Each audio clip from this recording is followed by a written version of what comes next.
Hi, welcome to this talk on dopamine and serotonin. I'm Angela Nicholson. I am a trauma therapist and metaphysical healer and teacher. I also create products that help change your emotional and spiritual life and help support you during changes.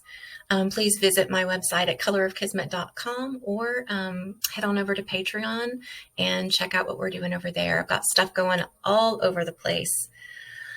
All right, so just moving right into it, first thing I want to say is I am not a doctor.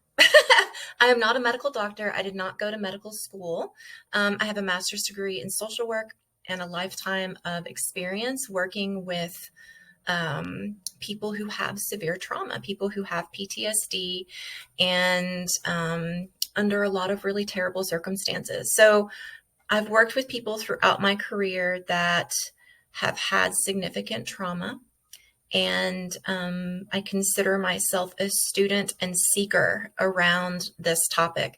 I've spent a lot of time investigating and trying to understand what's happening in our brain during a trauma incident, afterward, how to regulate everything. I've looked at diet, I've looked at exercise, I've looked at all kinds of things and the impacts, and this is one of the most important pieces, I think, that you can understand about depression, anxiety, PTSD, and ADHD. So I'm going to start with, what does a dopamine deficiency look like? What does a serotonin deficiency look like? Because many of us don't know that we're in a dopamine deficiency, but we know that we do the same things every time we feel upset, and vice versa. We may not know we're in a serotonin deficiency, but we're doing the same things every time. If you have sort of a label or a name to what you're doing and why you're doing it, it can help you work backwards so that you can figure out the issue. I personally operate from a dopamine deficiency. So I have to constantly be aware of how to keep my dopamine levels more balanced, so that when I have some kind of trigger or fight or flight, that I can keep everything as steady as possible. That's how it helps. So knowing which one you are is important. Okay, so a dopamine deficiency looks like this. You don't want to wake up in the morning, although it's less of like not wanting to and more about just you don't care if you do. It might be convenient if you didn't, but you're not like actively feeling suicidal. You just don't want to live anymore. Or you don't care if you live anymore. Another thing is you might feel numb. You might be unable to feel anything. So if somebody says, "Hey, are you okay?" and you're like, "No," or "I don't know," that feels like dopamine deficiency. Are you hungry? Do you need anything? No. Are you sure? I don't know. Would you like to go to fill in the blank, something that you normally like? No. Do you want me to leave you alone? Yes. It also, you feel very flat inside. You feel very like something terrible could happen and you wouldn't care. Something amazing could happen and you would care, like, oh, that's good, but you wouldn't feel joy. Oftentimes this happens after a fight or flight episode or some kind of like altercation or interaction that was explosive or triggering. Oftentimes people with dopamine deficiencies want to be left alone, and they don't know how to come out of it. And whenever they come out of it, but they feel not in control of when they come out of it. And I felt not in control of when I came out of it for years and years and years. So it's just part of having PTSD. I've noticed over the years that people who have ADHD also sometimes have this. But that makes sense because people with ADHD also are at dopamine deficiencies. So if you have PTSD, understand that what that means is you're going to be triggered more often than the average person who doesn't have PTSD. And so every time you're triggered and every time you have fight or flight, what's happening in your brain is that you're having this like explosion of adrenaline and cortisol come out into your brain, and all of the other things that were sort of like that your brain is regulating, because it's constantly regulating everything. It's almost like reserves are pulled away from everything and into this. And then once that's done, it can go back and do. That's not how it works medically, but that's how it seems to show up. It does take about 16 to 24 hours for your brain to stop that adrenaline cortisol process and begin to create more dopamine on its own. That's if nothing else happens. If you have one fight or flight and this numbing thing happens, and then you take care of yourself and like isolate and do what you need to do to come back, it will take roughly 16, 18, 24 hours. I always just say 24 to be on the safe side, because I do not want to make really important decisions during that 24 hours. I don't want to go on any first dates, or like, I don't want to go to a party. It's not a good idea. I don't want to have a really important conversation with anybody, because you're not yourself. Your chemistry is off. It's very, very, very important that you can take this time to bring yourself back after fight or flight.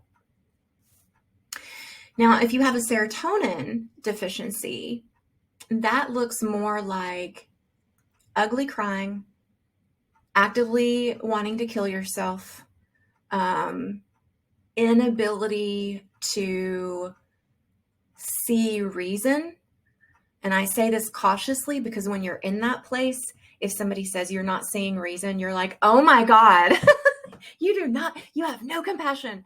But it's true. When we're in that place, we're not seeing things clearly, just like when we're in the numbing place. Serotonin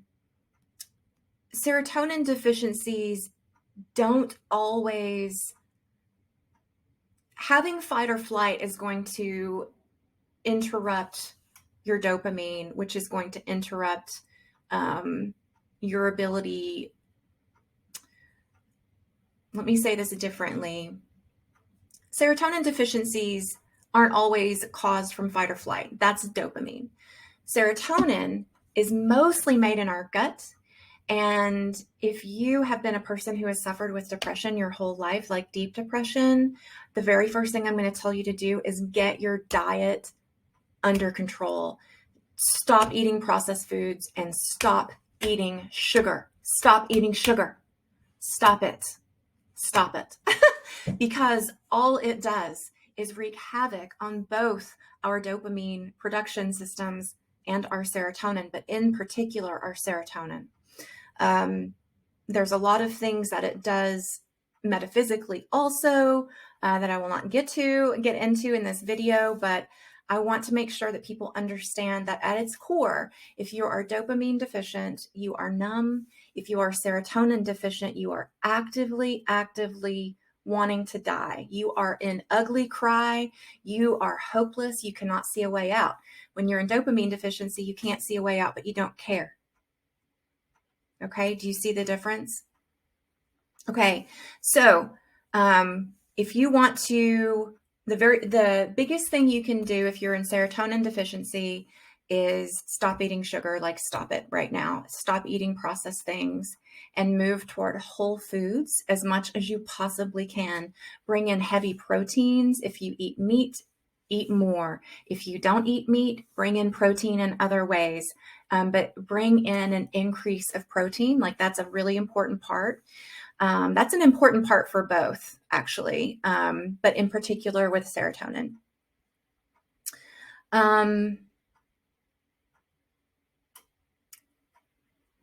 Okay, to keep your So how to keep your dopamine reserves up. Already talked about how to keep your serotonin reserves up. That's almost all diet. I'm sorry. You guys. Like, I know it sucks when you go to the doctor and you're like, I'm going, oh God, I'm so depressed. I want to die. And they say, well, you can't really tell them that unless you want to go to the hospital, right? Because they're going to put you in the hospital if you say that. But they say you need to exercise and change your diet. And it's like, okay, thanks. I remember feeling like that a lot when I went to get help. Now I understand. If they would have explained it, I think it would have made a lot more sense to me. But now I understand that it's really about your chemistry. It's about creating an environment in your gut so that serotonin can live and be created and keep you in reserves. For dopamine, okay, so if you have PTSD or ADHD, you're probably in deficit already, because those two diagnoses are very much linked to your nervous system. And there's an element of, I'm not going to get into all the science, but what you need to know to keep yourself in reserves are dopamine deficient people. You need to be eating spicy food once or twice a week. You need to make sure that you're dumping the crime porn. Like, get off of true crime, please. Stop it. And get on something that's going to make you laugh. Laughter helps create the amino acid that we need in order to bring about the creation of dopamine. So whatever it is that makes you laugh, do more of that, watch more of that, engage in more of that. Exercise, even if it's just a walk, even if it's just a little bit of yoga, do it. It's going to support this dopamine production in your brain. You also need to cut sugar and you need to increase protein. So, dopamine, folks, spicy food, laughter, orgasm, that's another one. Orgasm and exercise. Cut your sugar, increase your protein. Serotonin, people, it's really basically the same, but it works differently. You need to hone in on your diet, maybe even increasing ferments into your system, because they are probiotic, and they help create the flora in your gut that you need. You also need to focus on laughing and exercise and orgasm and spicy food, because if you can bring up your dopamine, that will also help with your serotonin production. Serotonin is, they're very different, dopamine and serotonin. And they impact us in different ways. But at the core, we need to increase our amino acid production. We do that through food. You can do that through food, through supplements. We're looking at, when you're in dopamine deficiency, the amino acid is L-tyrosine. And when you are in serotonin deficiency, the amino acid is tryptophan, L-tryptophan. So I hope this was helpful. I feel like it can be really revolutionary to be able to see the way that you feel and the way that you react to things sort of broken down into something that makes sense. Like, oh, I just need to make sure that I'm laughing. I need to make sure that I'm engaging with people or with media that makes me laugh. I need to eat spicy food a couple times a week. I need to exercise. I need to make sure that there's an orgasm in there, or a few. I need to cut my sugar and I need to increase my protein. In general, that's going to help both sets of people. Thank you very much. I hope you enjoyed this. Please come over to Patreon if you're interested in learning more about all of the things that I teach and all of the things that I learn. I love being able to talk about where science meets the mystical, and I love being able to talk about different ways of healing, and this is just one of them. So take care. Thanks so much.